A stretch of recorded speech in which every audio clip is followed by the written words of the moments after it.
Hi again, everybody. Another great discussion topic for this week: motivating employees and what types of motivation work and what types are less effective.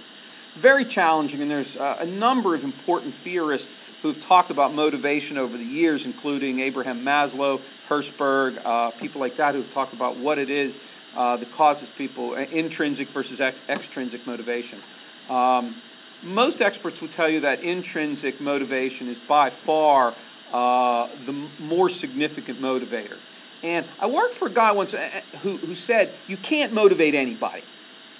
And he thought the key to a successful organization was not motivating people, but hiring people that were intrinsically motivated to begin with. If they come in motivated, generally he thought those were good workers. But he thought short term, he said, you can inspire people for short term. But if you bring someone in who is internally not motivated, who doesn't come to work pumped up of their own, it's really hard to motivate them while you're there. And that was his theory. A lot of other people disagree with that, and hopefully, I hope they're right, because that does, if he's right, it doesn't leave much of a role for managers then in motivating people. But if the other theorists are correct, that in fact you can motivate people, then you got to figure out how. And one of the great issues, and a lot of people talk about this, about finding what motivates each worker. Well, A, that's really hard. And B, how do you motivate and at the same time maintain a level of perceived fairness? Let's say I am motivated by praise, okay, and you know that as my manager. If you come around and keep telling me what a great job I'm doing every day, I will be motivated.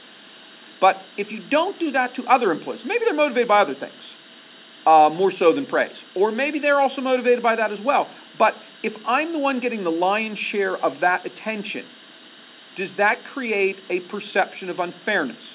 Maybe someone else in the organization is motivated more by money. Would you motivate them by giving them a greater pay raise than others? So you run into that issue. Motivation's fascinating, and I think what a lot of people try to tell me in this discussion this week is, oh, you need to motivate each person individually. A, depending on how many workers you have, that's really hard. And B, it's really challenging from an ethics and fairness perspective. So, that being said, what would be your overriding theme or methodology for motivation? So I think that's a great way to start. And we talk about better ways, and again, you can look at your own organizations, which is usually the practical aspect of this, and one of the reasons I really like this discussion, because I think, honestly, this is one of the greatest challenges today in the workforce, is creating people within a company who are so excited to be there, who are so excited to work there, that they really want to go above and beyond the call. Certain cultures, and Southwest Airlines is often cited as a really good example of an organizational culture in which workers are highly motivated. Okay, so let's say you're trying to create a culture. Again, always goes back to that organizational culture. How are you going to create a culture in which the employees are excited to work there, in which they come to work each day motivated?